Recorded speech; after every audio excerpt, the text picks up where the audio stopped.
J'avais prévu d'intervenir après la vision du film. J'ai cru que ça allait se passer comme ça et que j'aurais fait des commentaires sur le film, mais je peux dire quelques mots tout de suite. Dans votre introduction, vous avez éclairé le paysage d'une lumière de vérité. Il est effectivement très important de comprendre qu'on est entré depuis quelques années, progressivement, dans un monde sans loi et qui agit contre les réalités justement objectives du monde. Je voudrais dire que le conflit sanglant et terrible qui se déroule actuellement, quand on sait les meurtres, les assassinats et les décès des populations iraniennes, il y a également des Israéliens qui sont morts, sans doute beaucoup plus que ce que l'on entend, parce que la propagande de guerre se fait dans les deux sens, c'est-à-dire qu'on empêche de faire connaître les pertes réelles d'Israël et des États-Unis, et en revanche, on augmente les autres, et on va même, avec un acteur comme Donald Trump, dire qu'il a tout oblitéré, comme il dit, et que l'Iran est complètement mort. Cependant, l'Iran lui tient tête, et tient tête à l'ensemble de cette espèce de coalition. Donc ce refus du droit international et cette loi de la jungle, la loi du plus fort, elle a commencé avec la création de l'État d'Israël en réalité, parce que c'était contraire à tout ce que voulait même la population juive. C'est ce que De Gaulle, dans sa conférence de presse en 67, a fort bien expliqué, c'est que la création de cet État ne répondait pas aux nécessités de l'ordre international. Non seulement il ne correspondait pas, mais il venait même en désaccord avec un ordre équilibré et paisible de la situation internationale. Et depuis cette création, je reviens encore à De Gaulle, il l'a expliqué, depuis qu'il est créé, cet État n'a cessé d'agresser tout son... déjà, la population et sur les territoires qu'on lui avait donnés, que les Nations Unies lui avaient donnés, mais ensuite il n'a cessé de s'agrandir et de ne pas respecter le droit international. Ça n'a fait qu'augmenter, et on arrive aujourd'hui, il me semble, avec... s'il a pu faire tout ça, ce petit État, Israël, c'est parce que dès 1948, il a eu le soutien d'une des deux grandes puissances de l'époque, qui étaient les États-Unis d'Amérique. Mais depuis, l'hégémonie américaine s'est développée, et aujourd'hui, plus rien ne l'arrête, aucune force morale, puisque le président des États-Unis, répondant à des journalistes du New York Times, il y a maintenant 2 mois, après l'affaire du Venezuela, a dit que rien ne l'arrêterait, et que la seule chose qui l'arrêterait, c'est sa propre vision et c'est sa propre moralité. Comme il n'a aucune moralité, donc il pourra faire tout ce qu'il voudra. Donc le problème de fond, et Jacques Cheminade l'a très bien expliqué aussi dans son exposé, c'est qu'il n'y a plus de moralité dans les relations internationales. On constate cette amoralité, mais ostentatoire, des États-Unis et d'Israël, qui fait face à, de l'autre côté, des puissances qui sont aussi des grandes puissances, la Chine et la Russie, qui n'osent pas réagir à tant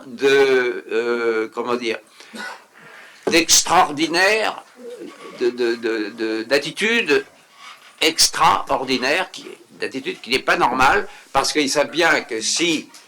ils disaient vous arrêtez, ou alors je déploie ma force militaire, ce serait la guerre nucléaire. Donc ils sont dans une retenue, et le contraste est saisissant entre les prises de position de Poutine et Xi Jinping face à l'agitation à la fois de Netanyahou et de Donald Trump. Si je suis revenu à la création de l'État d'Israël en 1948, comme vous l'aviez très bien dit d'ailleurs, Monsieur le Président, dans votre introduction, c'est que pourquoi l'Iran est devenu l'ennemi numéro un pour Israël? C'est parce que,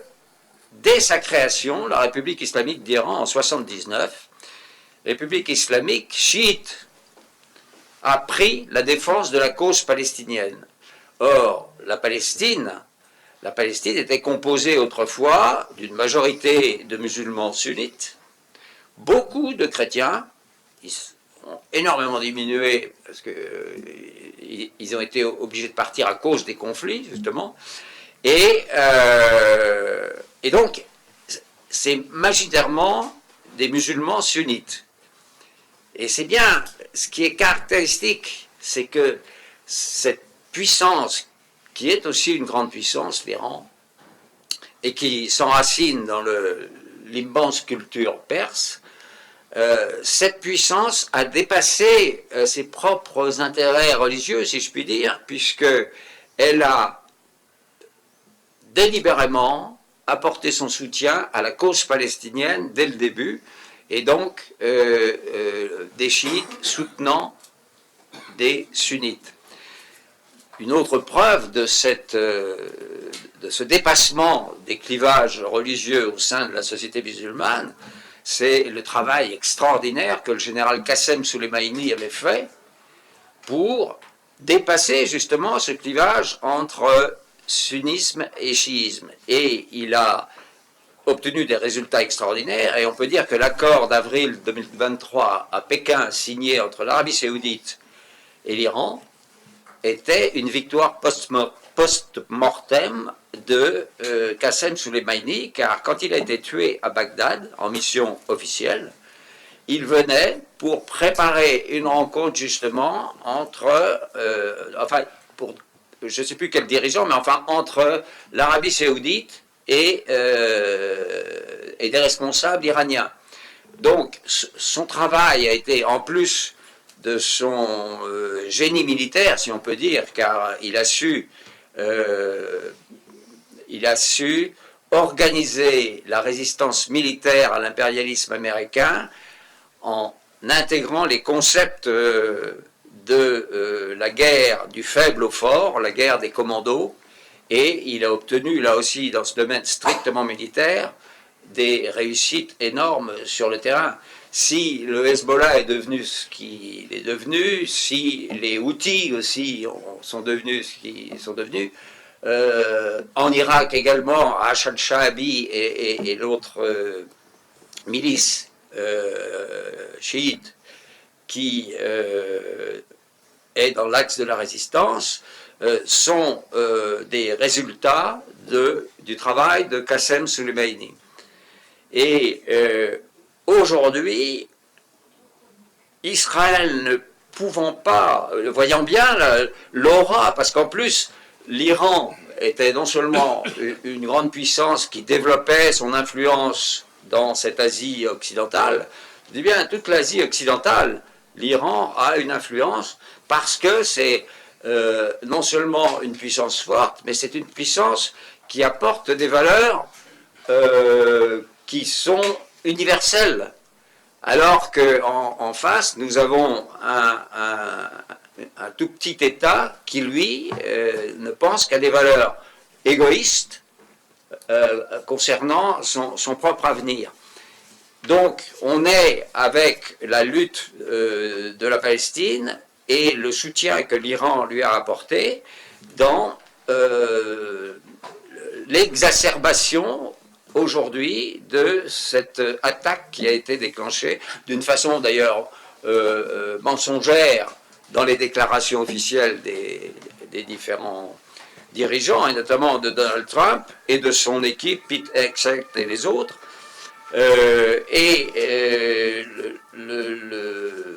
c'est une des raisons qui me fait penser que ça pourrait être le début de la fin des États-Unis d'Amérique, car on voit bien que, c'est vous qui l'avez dit, je crois, que la majorité des Américains, du peuple américain, est hostile à cette guerre, et maintenant on voit des dirigeants importants qui manifestent leur différence de point de vue avec la politique de Donald Trump et de son aéropage. Joe Kent, qui a démissionné, mais hier, je crois, Tulsi Gabbard, la responsable de la directrice du renseignement national des États-Unis, a effectivement rappelé que l'Iran ne menaçait absolument pas les États-Unis, et sous-entendu, cette guerre était une erreur. Donc, je pense que l'Iran, dans le monde, est de plus en plus regardé comme une puissance qui ne menaçait personne, mais qui a été de façon inadmissible attaqué par ce petit pays Israël qui ne veut que s'étendre et imposer sa suprématie, non seulement sur la Palestine, comme on le sait, puisqu'il y a eu des déclarations officielles de dirigeants israéliens, mais pour ces gens-là, le Liban fait partie du Grand Israël, de même que la Syrie, l'Irak, l'Égypte. Et donc, dans ce paroxysme que l'on a atteint, et avec les horreurs qui se produisent encore tous les jours, on voit bien que l'Iran, malgré toutes les souffrances qu'il ressent actuellement, ne faiblit pas. Il est capable de tenir tête aux États-Unis d'Amérique. Et on sait que Trump avait envoyé des gens pour essayer de négocier, et que l'une des réponses, je crois que c'est Arachi, ou alors c'est Ali Larijani qui a répondu: en période de Ramadan ou en ce mois saint, nous ne discutons pas avec le diable. Et donc l'Iran a dit qu'il irait jusqu'au bout, jusqu'à ce que ses droits nationaux soient respectés. Et maintenant, avec le blocage du détroit d'Ormuz, on voit aussi que le rapport de force n'est pas ce que tous les écrans de télévision français veulent nous montrer, en voulant propager la propagande de Trump, en disant on a gagné la guerre, ils sont écrasés, ils n'ont plus les moyens de se défendre, et il est quand même demandé au reste du monde de venir l'aider dans sa guerre pour débloquer le détroit d'Ormuz. Ça prouve bien sa faiblesse. Donc, je reviens à la Palestine, et effectivement,